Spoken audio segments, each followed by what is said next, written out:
Get worldwide data in an instant with Global by US Mobile. Once you've found a plan you like, just select the Buy Now button. We'll search your phone for compatible eSIMs.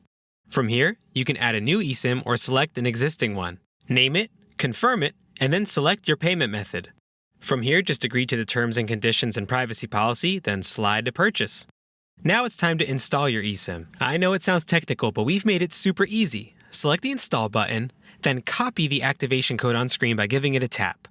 Tap Go to Device Setting. Tap the Add eSIM button, then tap Scan QR code. Tap Enter Activation Code, and to paste it in, just select the blank field. When these options pop up, hit Paste. Now, tap Connect. It'll take a few minutes for your eSIM to activate, and now you can customize it. Tap the name and rename it.